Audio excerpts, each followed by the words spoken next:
ஒரு 55 வயது கிட்டத்தட்ட ஒரு மூத்தவரை நீ அடித்து இழுத்துட்டு போயிருக்கிற. நீ ஒரு மனநலம் பாதிக்கப்பட்ட காவல் அதிகாரியாக அவர் இருக்கின்ற காரணத்தினால் அவரை தயவு செய்து தமிழக அரசு அவர் இடைக்கால நீக்கமோ அல்லது அவர் மீது துறை ரீதியான சரியான விசாரணை செய்து அவர் மீது நடவடிக்கை எடுக்க வேண்டும்.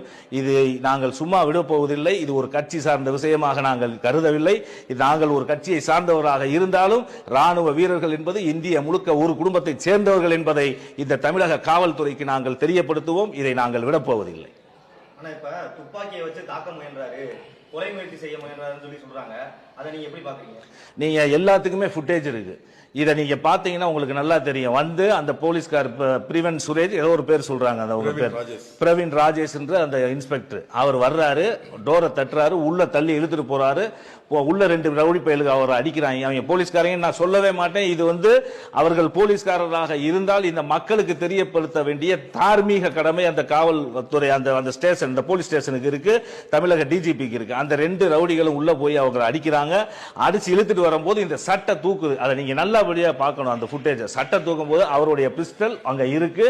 அவர் வண்டிக்குள்ள தூக்கி போடுறான், தூக்கி போட்டு கண்ணிலேயே காதலையும் குத்துறான். குத்துன பின்னாடி அந்த பிஸ்டலை எடுத்து அவனே கையில வச்சிருக்கான். ஒருத்தன் ஒரு சிவில் ட்ரெஸ் போட்டிருக்கவன்.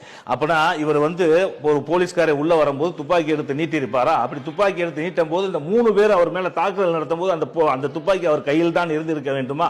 ஒரு துப்பாக்கியை எப்படி பயன்படுத்த வேண்டும் என்பது இந்த காவல்துறைக்கு தெரியும். எடுக்க வேண்டும், அதை காக் பண்ணணும், அப்புறம் ட்ரிகர் பண்ணணும். இது 3 செய்யறதுக்கான நேரமே கொடுக்காம அவனை நீ தாக்கும் போது துப்பாக்கியை எடுத்து காட்டுறன்னு சொல்லி அப்பட்டமான பொய் சொல்றேன். இது அடிமை அரசிற்கு ஏவல் துறையாக இருக்கின்ற அந்த செயல்பாட்டின் குறியீடு. இது புரியுதுங்களா? அப்படிலாம் கிடையாது. இந்த ஒருக்கு சத்தியம் தொலைக்காட்சி அதை ரவுண்ட் பண்ணி காட்டுறாங்க. அடிச்சு இழுத்துட்டு போறப்ப அந்த துப்பாக்கி அவரோட இடுப்புல தான் இருந்திருக்கு. இதுதான் ஆதாரம். வேற என்ன? இல்லன்னா இப்ப ஒரு திமுக நபர் வந்து என்ன சொல்லியிருக்காருன்னா, பிஸ்டல் வந்து தனிப்பட்ட நபருக்கானது மட்டும்தான், அது வந்து பாதுகாப்புக்கு பயன்படுத்தக்கூடாதுன்னு வந்து சொல்றாரு. அதுக்கு நீங்க என்ன கருத்து சொல்லுங்க? நான் அதை தான் இப்போ என்ன சொன்னேன்னா, தனிப்பட்ட நபருக்கு ராணுவ வீரனுக்கு பிஸ்டல் தேவை கிடையாது. அவர் வந்து ஒரு பெரும் கோடீஸ்வரரோ பெரும் செல்வந்தரோ அல்லது பெரிய அரசியல் தலைவரோ கிடையாது. அமல்ராஜ் என்பது ஒரு சாதாரண மனிதர்.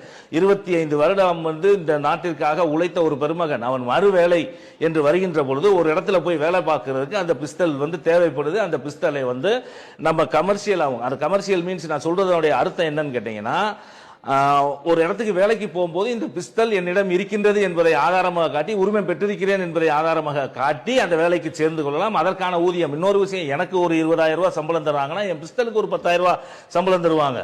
புரியுதா? அதனால வந்து என்னுடைய தனிப்பட்ட இதுக்கு வந்து வச்சுக்கிறதுக்கு யாரு? அவர் பெரிய செல்வந்தர்